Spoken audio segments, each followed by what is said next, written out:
ದಿನೇ ದಿನೇ ತಲೆ ಎತ್ತುತ್ತಿರುವ ಅಕ್ರಮ ಮರಳು ಗಣಿಗಾರಿಕೆ. ಕಾಳಸಂತೆಯಲ್ಲಿ ನಡೆಯುತ್ತಿದೆ ಅಕ್ರಮ ಮರಳು ಮಾರಾಟ.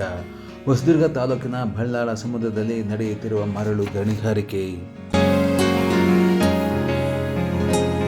ಹೊಸದುರ್ಗ ತಾಲೂಕಿನಲ್ಲಿ ಮರಳು ಅಕ್ರಮ ಗಣಿಗಾರಿಕೆ ಮತ್ತೆ ತಲೆ ಎತ್ತುವ ಸೂಚನೆ ಕಾಣುತ್ತಿದೆ. ತಾಲೂಕಿನ ಬಲ್ಲಾಳ ಸಮುದ್ರ ಸುತ್ತಮುತ್ತ ಅಕ್ರಮವಾಗಿ ಮರಳನ್ನು ತೆಗೆದು ಅಕ್ರಮವಾಗಿ ಮಾರಾಟ ಮಾಡುವ ದಂಧೆ ಆರಂಭವಾಗಿದೆ. ಕಳೆದ 5-6 ವರ್ಷಗಳಿಂದ ಕಣ್ಮರೆಯಾಗಿದ್ದ ಮರಳು ಮಾಫಿಯಾಗಳು ಮತ್ತೆ ತಲೆ ಎತ್ತುತ್ತಿರುವುದು ತಾಲೂಕಿನಾದ್ಯಂತ ಕಾಣುತ್ತಿದೆ. ಮರಳು ಗಣಿಗಾರಿಕೆ ಹೆಚ್ಚುತ್ತಿದ್ದಂತೆ ಬಲ್ಲಾಳ ಸಮುದ್ರದ ಸರ್ಕಾರಿ ಜಾಗದಲ್ಲಿ ಮರಳು ತೆಗೆದು ಅಕ್ರಮವಾಗಿ ಮಾರಾಟ ಮಾಡುವ ದಂಧೆ ಆರಂಭವಾಗಿದೆ.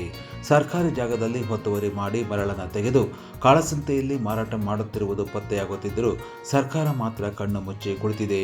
ಈ ನಿಟ್ಟಿನಲ್ಲಿ ತಾಲೂಕು ಆಡಳಿತ ಕೈಚೆಲ್ಲಿದ್ದು ಗಣಿ ಮತ್ತು ಭೂ ವಿಜ್ಞಾನ ಇಲಾಖೆ ಸ್ಥಳಕ್ಕೆ ಭೇಟಿ ನೀಡಿ ಸುಮಾರು 75 ಟನ್ ಮರಳನ್ನು ವಶಕ್ಕೆ ಪಡೆದುಕೊಂಡಿದೆ.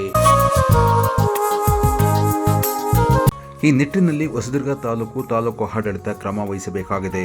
ಮರಳು ಮಾಫಿಯಾಗಳನ್ನು ಮೆಟ್ಟಿ ನಿಲ್ಲಬೇಕಾಗಿದೆ. ಕಾನೂನು ಕ್ರಮ ಕೈಗೊಳ್ಳುವ ಮೂಲಕ ಅಕ್ರಮ ಮರಳು ಗಣಿಗಾರಿಕೆಯನ್ನು ನಿಯಂತ್ರಣ ಮಾಡಬೇಕಾಗಿದೆ ಎಂದು ಹೊಸದುರ್ಗ ತಾಲೂಕಿನ ನಾಗರಿಕರು ಸರ್ಕಾರಕ್ಕೆ ಆಗ್ರಹಿಸಿದ್ದಾರೆ.